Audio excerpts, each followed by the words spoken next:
Hello everyone, doctor Shefali और आप। आज वार्ड में जब मैंने अपने पेशेंट्स की छुट्टी करी, सबका एक ही सवाल होता है, क्या खाएं, कैसे बैठे, वापस कब आना है, ड्रेसिंग कब होगी, बच्चे को कैसे ध्यान रखना है।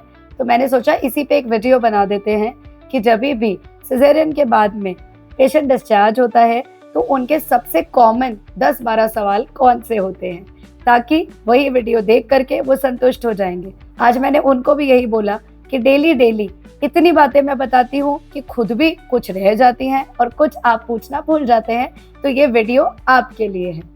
जब भी सिजेरियन करके आप घर जाते हैं, सबसे पहला सवाल होता है कि खाना क्या खिलाएं। देखिए, 3rd या 4th डे नॉर्मली हम लोग आपको डिस्चार्ज करते हैं, तो आपको घर जाके सबसे पहले तो 10-12 ग्लास पानी पीना है। इतनी भयंकर गर्मी में मटके का पानी पीना है।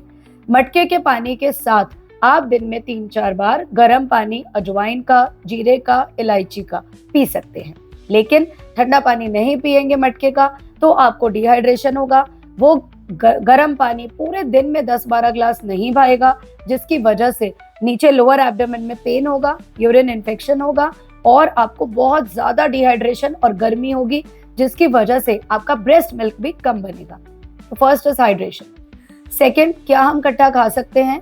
खट्टा हम आपको अलाउ करते हैं। हम कहते हैं आप टमाटर और दही छाछ ले सकते हैं। यदि आपके घर में मिथ है, आपको नहीं देते तो कोई बात नहीं, आप बाकी चीजें ले सकते हैं। अगर आपके घर वाले मान जाते हैं बात, तो आप दही छाछ भी ले सकते हैं। दूध घर जाके आपको सुबह शाम 1-1 ग्लास लेना है। ड्राई फ्रूट्स आपको भिगो के लेने हैं। बादाम, अखरोट, मुनक्का, अंजीर, आप सभी चीजें भिगो के अगले दिन दूध में शेक बना के भी ले सकते हैं। गर्म दूध में भी उन्हें बॉईल करके मिक्सी में पीस के ले सकते हैं।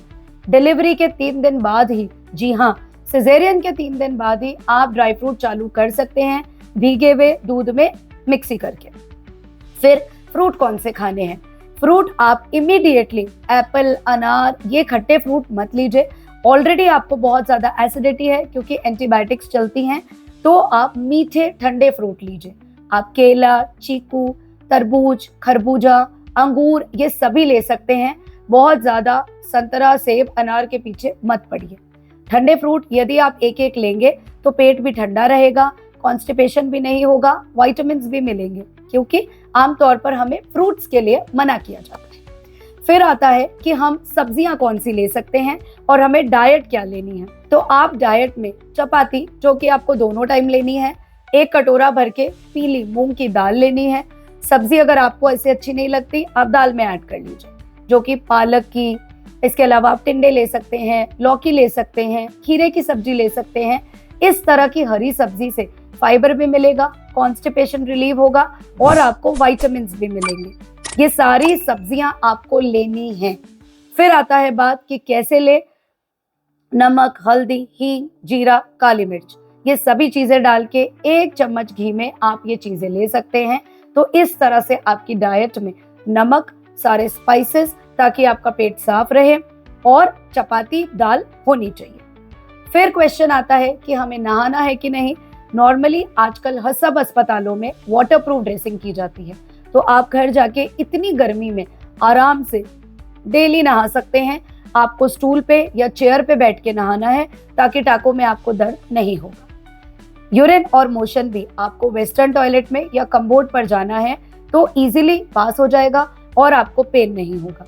यदि आपको ठंड लग के बुखार आ रहा है, आपको लगता है कि आपको यूरिन में जलन है, तो आपको यूटीआई हो सकता है, जो सिजेरियन के बाद बहुत कॉमनली मिलता है, क्योंकि आपको पेशाब की नली या कैथेटर डाला जाता है, उससे पेशाब का इन्फेक्शन हो सकता है, तो ठंड लग के बुखार भी आता है।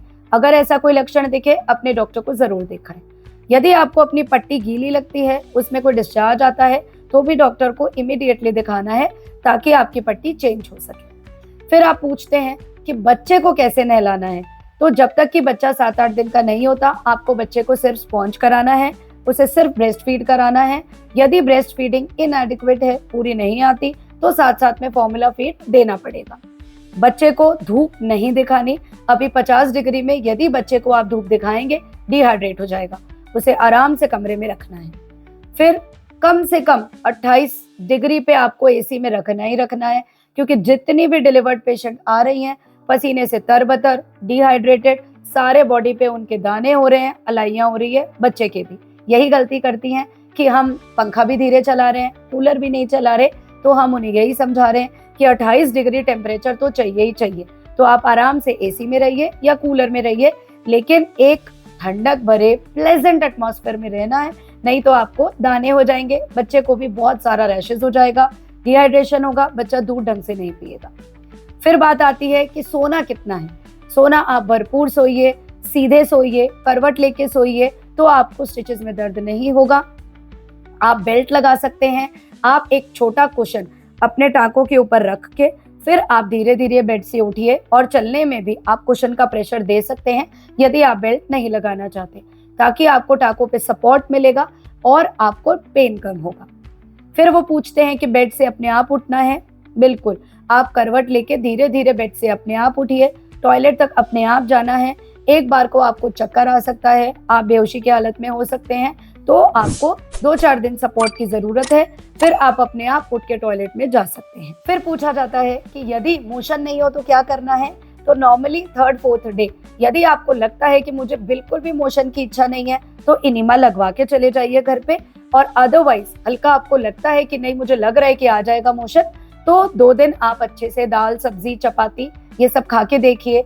मिक्स्ड वेजिटेबल वाली जो खिचड़ी होती है, दलिया, वो लेके देखिए। फिर भी यदि आपको 4-5 दिन तक मोशन नहीं आता, तो आप कोई भी अपने डॉक्टर से लैक्सेटिव लिखवा लीजिए, ताकि आपको मोशन भी घर पे आ जाएगा खुल के। एक बार जब लैक्सेटिव लेंगे, पेट में बहुत गुड़गुड़ होगी, गैस बनेगी, पेट दर्द होगा, लेकिन फिर आपको मोशन आ जाएगा। यही सब चीजें कॉमनली मुझसे पूछी जाती हैं। और हाँ, वापस कब आना है, तो आप नॉर्मली 7th या 8th डे वापस आते हैं, ताकि आपके स्टिचेस की ड्रेसिंग रिपीट होती है। बाकी आपका डॉक्टर इंडिविजुअली आपको बता देगा। खुश रहिए, बातें करते रहिए, सोइए, रेस्ट कीजिए, बच्चे से बॉन्डिंग बनाइए। कैंगरू मेथड में बच्चे को रखिए, ताकि वो ब्रेस्ट मिल्क आराम से लेगा और आपको भी ज्यादा से ज्यादा ब्रेस्ट मिल्क आएगा। बहुत ज्यादा हाइपर होने की जरूरत नहीं कि ब्रेस्ट मिल्क नहीं आ रहा, बच्चा नहीं पी रहा, बच्चा कैसे पकड़ेगा। हर बच्चा ब्रेस्ट मिल्क पकड़ता है। 1 या 2% बच्चे होते हैं जो नहीं लेते, 1 या 2% माएँ होती हैं जिनका ब्रेस्ट मिल्क नहीं आता। सिर्फ जरूरत है कामनेस की और बड़ों के साथ की, क्योंकि हम बहुत ज्यादा स्ट्रेस्ड आउट हो जाते हैं कि मिल्क नहीं आ रहा, तो एक साइकिल चलती है और मिल्क नहीं आता। घर पे रिलैक्सली, बच्चा भूखा हो उससे पहले ही बच्चे को छाती पे लगाइए, उसे सक करने दीजिए, ताकि ब्रेस्ट मिल्क आ जाए। क्योंकि एक बार बच्चा भूखा ज्यादा हो गया, अनकंट्रोल रोने लग गया, तो वो ब्रेस्ट मिल्क नहीं लेता। इस तरह से अपना ख्याल रखिए, अपने बच्चों का ख्याल रखिए, और अपनी इस मदरहुड जर्नी को एंजॉय कीजिए। फिर भी कोई सवाल रह गया हो तो प्लीज मुझे कमेंट सेक्शन में डालिए, हम आपको जवाब जरूर देंगे। तो ये वीडियो मेरी सभी डिलीवर्ड औरतों के लिए, और ऑल ओवर द वर्ल्ड जो भी अभी डिलीवर हुई हैं, जिनके मन में भी ये सवाल हैं, उनके लिए, ताकि उनका पोस्टमार्टम पीरियड आराम से निकले। घी के लिए भी जरूर पूछा जाता है।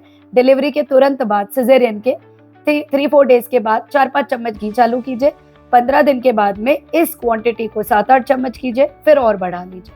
इस तरह से आहिस्ता आहिस्ता अपनी डाइट में चेंजेस कीजिए, ताकि एक बार जो चेंज होता है वो आप पहले डाइजेस्ट कर लें, बच्चा डाइजेस्ट कर ले, फिर अगला चेंज कीजिए। Stay healthy, stay positive. Happy mother, healthy mother is my aim, और उन्हीं के लिए मैं ये वीडियोस बनाती हूँ। तो अपना ख्याल रखिए, कमेंट सेक्शन में डालते रहिए कि आपको और क्या जानना है। वीडियो को शेयर कीजिए, ताकि सभी इस वीडियो को देखकर अपने कंफ्यूजन्स को मिटा सके। Thank you so much.